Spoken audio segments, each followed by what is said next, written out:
Écoutez, bonjour à tous. Moi, je suis ravi d'être parmi vous aujourd'hui pour me donner l'occasion d'évoquer un sujet qui me passionne, qui est celui de la visioconférence au cœur de la relation client. Alors, j'ai compris depuis ce matin que ce n'était pas forcément une pratique tellement répandue, plutôt embryonnaire dans le monde de l'assurance, mais j'espère que cette présentation aura au moins pour mérite de créer et de permettre de nouvelles perspectives.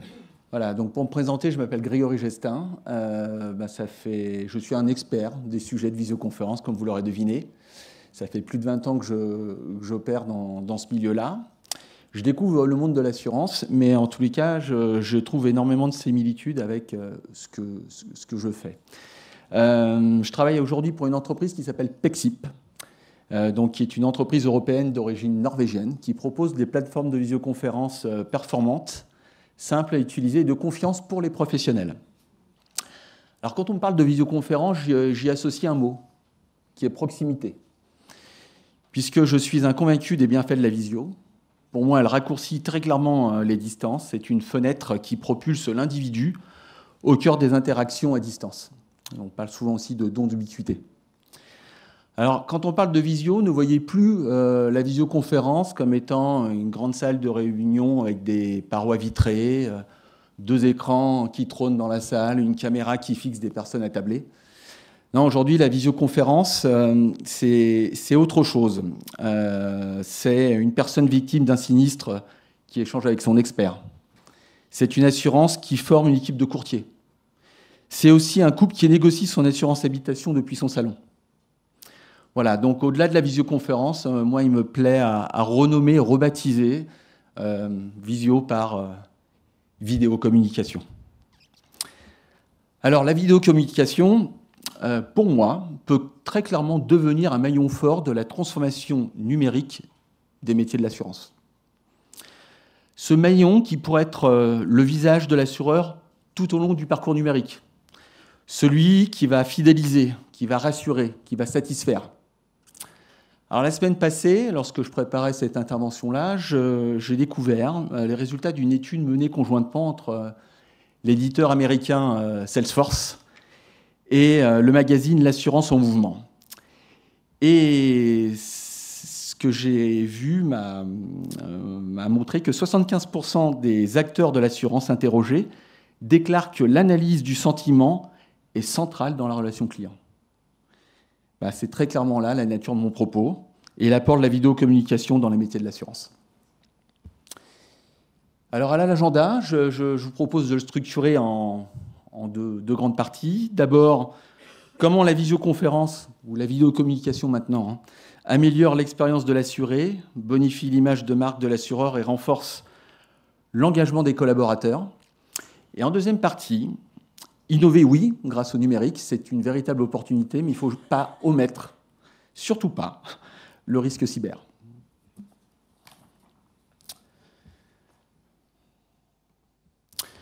Donc la visioconférence est un vecteur d'innovation, nous l'avons vu, pour améliorer l'expérience client.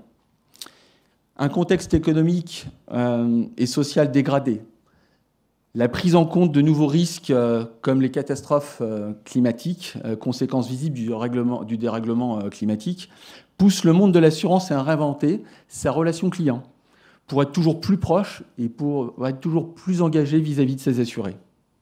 Donc vous l'aurez compris, c'est que la vidéocommunication est assurément une invitation à l'innovation qui propulse l'image au cœur des missions de l'assurance pour, par exemple, être plus efficace au niveau opérationnel, pour moderniser le parcours numérique et pour, pourquoi pas, inventer ce concept de conseiller numérique. Alors, la vidéocommunication est bien plus qu'un simple outil de réunion à distance. Elle offre une véritable opportunité d'inventer de nouveaux services pour améliorer l'expérience client. Soyez-en sûrs, vos assurés, vos clients attendent une expérience intégrée qui lie l'approche numérique à l'approche physique.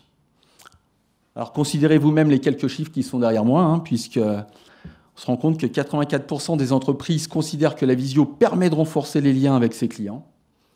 Le secteur public n'est pas en reste, puisque 81% des Français souhaiteraient avoir la possibilité de généraliser des rendez-vous visio avec les services de l'État.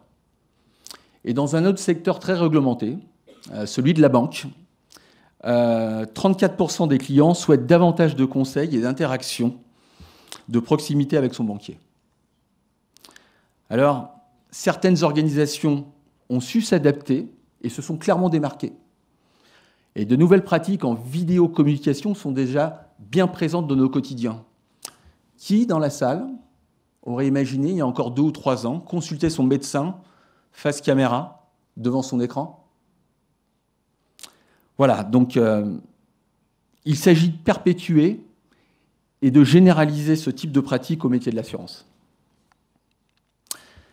Alors, ce que je vous propose maintenant, puisque la vidéo s'associe souvent à cette notion d'expérience, c'est de vivre une expérience ensemble. C'est s'immerger concrètement dans une relation en vidéocommunication entre un conseiller et son client. Alors, techniquement, parce qu'il y a toujours un peu de technique derrière, c'est Pexip, société que je représente, qui va s'intégrer dans un environnement technologique Genesys, donc un des leaders mondial des solutions de contact center. Donc cette même intégration qui a donné lieu à la naissance d'un produit qui s'appelle Pexip Video Connect for Genesys, parce que maintenant Pexip est présent à l'App Foundry de Genesys. Alors en termes d'usage, qu'est-ce qu'on va voir? Nous allons montrer comment Pexip va compléter un dispositif déjà bien existant, notamment avec de l'intelligence artificielle, ou dans ce cas-là, qui a pour vocation de traiter les tâches dites à non-valeur ajoutée, va venir compléter également les interactions temps réel qui sont presque à 100% aujourd'hui avec le téléphone, pour associer la vidéo immergée dans un environnement bien connu du client, c'est-à-dire qui se fonde dans un portail dont il est familier, où il se sent en confiance. Une petite caméra, j'appuie sur le bouton et l'aventure commence. C'est ce que je vous propose de vivre, de voir maintenant ou de visualiser maintenant. Si je me sors. Dans l'exemple que vous allez voir ici, on a intégré notre outil de visioconférence dans un outil de gestion relation client existant, à savoir Genesys Cloud. Donc là, encore une fois, on part d'un site internet sur lequel le client va avoir des questions à poser et dans lequel nous avons intégré un bouton d'appel vidéo. Donc là, c'est l'exemple site internet. Ça pourrait très bien être déclenché depuis un chatbot, depuis une intégration chat avec un conseiller, depuis un envoi SMS, depuis un envoi email, peu importe. L'essentiel, c'est que vous envoyez un lien web à l'utilisateur, à votre client. Le client le reçoit et se connecte encore une fois dans une interface complètement personnalisée. Pexip n'apparaît nulle part, on est aux couleurs du logo, logo et couleurs du client. Prise en charge complète et l'accompagnement sur la sélection des périphériques pour s'assurer que la vidéoconférence sera de bonne qualité. Intégration d'arrière-plan virtuel directement dans le navigateur, complètement personnalisable. Donc là, c'est vous qui choisissez l'environnement dans lequel vous voulez inscrire votre prospect, ce qui peut avoir, là, vous projetez finalement le client potentiel de votre marque. On passe les différentes étapes de sélection de périphériques et on va se connecter dans une salle de réunion virtuelle. Cette réunion dans laquelle le client arrive, c'est une salle de visioconférence dynamique créée spécifiquement pour l'interaction qui ne sera pas rejouable. Donc sécurité absolue sur cette fonction-là. Ici, on a décidé de positionner un message de vidéo d'attente le temps que le conseiller se connecte et que l'appel soit émis sur la plateforme de gestion d'appel Genesys dans ce cadre-là. Donc là, vous voyez l'écran de l'agent en haut. L'appel arrive dans sa file d'attente. Voilà, classique. L'appel arrive dans la file d'attente de l'outil Genesys Cloud comme un appel voix ou une interaction mail ou chat classique. L'agent peut la prendre en charge et va déclencher son canal vidéo qui va se lancer directement dans le client Genesys. Donc là, on lance la partie vidéo. Okay. Donc là, j'avais mon retour de visio ici en tant qu'agent. Là, je vois la visio du client et je suis connecté. Donc, premier cas d'usage, je vais en tant qu'agent partager mon écran sur une question page produit. Donc là, on fait apparaître l'environnement du client. Là, on est sur l'environnement de l'agent. Vous avez une question sur tel et tel produit de ce client. Regardons ça ensemble. Au browsing, je regarde. Ok, c'est bien ça. Oui, c'est bien ça. Alors là, je ne comprends pas trop cette phrase est logique. Qu'est-ce que ça veut dire? Qu'est-ce que c'est que ce produit? Voilà, classique, partage de contenu. Ensuite, autre cas d'usage, durant l'interaction, le conseiller n'a pas forcément la réponse et va vouloir mettre en attente l'interaction pour demander à un collègue. Donc là, je vais utiliser nativement les boutons de mise en attente, donc natifs, les contrôles natifs Genesys. Je mets l'interaction en attente, la partie vidéo se met en pause, je pose la question à mon collègue, Je reviens dans le meeting, encore une fois, en utilisant les boutons natifs. On ne sort pas de l'environnement gestion centre d'appel, on reste dedans. Et enfin, je peux copier le lien de ce meeting dynamique et par exemple demander de l'aide via chat à un collègue. Voilà, j'ai un souci ou une question sur ce problème, est-ce que tu peux te joindre à la conférence, est-ce que tu peux apporter ces éléments de réponse? Et finalement, fin de l'interaction, encore une fois, bouton complètement natif et intégré. Travail après l'interaction, code d'analyse ou code ou procédure, je dirais, de fin d'appel. Et là, ce qui est intéressant, c'est que l'ensemble de la conversation a été enregistré dans les outils natifs du centre d'appel, Genesis. L'enregistrement a été fait, l'analyse de sentiments, la transcription, tous les outils que vous pouvez avoir déjà mis en place sur la partie audio de votre centre d'appel, et bien elles sont reprises ici, puisque la partie audio de l'interaction vidéo transite par ce canal-là pour la mise en relation. Voilà. Donc en somme, la vidéocommunication complète un dispositif existant et qui offre plus de proximité, le sentiment d'être mieux compris. Alors, ce qui constitue sans aucun doute, j'imagine, un avantage compétitif pour séduire de nouveaux clients. J'imagine la cible des classes d'âge les plus jeunes, qui sont souvent vidéophages, pour être intéressés par ce type d'approche. C'est aussi pour moi vecteur pour améliorer l'image de marque de l'assureur. Et c'est aussi un moyen de renforcer l'engagement des collaborateurs dans l'exercice de leur mission. Et donc ça, c'est un point qui m'a interpellé tout au long de la journée, puisqu'on parle beaucoup des assurés. Mais quelque part, les conseillers, j'ai trouvé qu'on en avait parlé un peu moins, et que c'est effectivement la visioconférence et les interactions en visioconférence pourraient permettre aux conseillers d'être plus engagés, de donner un sens à leur mission encore supérieure. Alors pour continuer la présentation, partie numéro 2, innover grâce au numérique, oui, c'est une opportunité, mais ça ne doit pas faire oublier le risque cyber. Violation de données, attaque par déni de service, vol d'identité, ransomware, phishing, autant de risques cyber qui menacent la vidéocommunication intégrée à des processus métiers. Voilà, donc il ne s'agit plus aujourd'hui de savoir si on va se faire hacker un jour ou l'autre, mais c'est plutôt quand. Donc le maître mot autour de cette notion-là, c'est la confiance. C'est le socle préalable indispensable à toute innovation, et notamment dans l'objectif de mettre en place de nouveaux services sur une base vidéo. Donc à ce propos-là, moi je souhaiterais structurer mon propos sur 2 points. Le premier, c'est la continuité d'activité. Donc vous voyez à l'écran quelques notions importantes de ce que peut coûter en euros et sur d'autres mesures comme la réputation, la perte de revenus ou la perte de productivité d'une rupture de service. Et j'ai cru comprendre que dans le monde de l'assurance, on ne peut souffrir d'aucune rupture d'activité, puisque sa mission consiste à assister ses clients en cas de problème et souvent dans l'urgence. Alors ici, il s'agit, en matière de vidéocommunication, de maintenir le service de visioconférence, tout simplement. Donc comment on s'y prend ? Cela implique la mise en place d'une plateforme dite principale, une autre dite de secours, tout en garantissant un contrôle total à la plateforme, notamment en cas de coupure réseau ou de cyberattaque.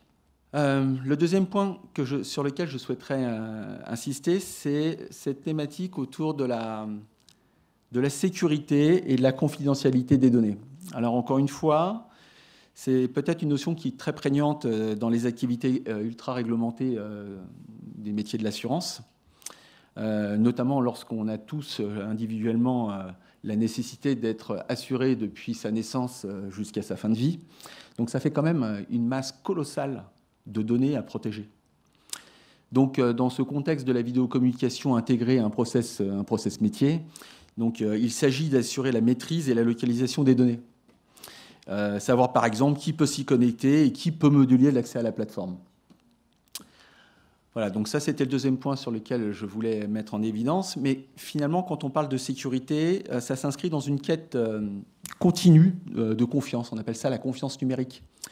Et pour illustrer ce propos-là, je voudrais vous parler d'un exemple que je connais bien, qui est celui de Pexip.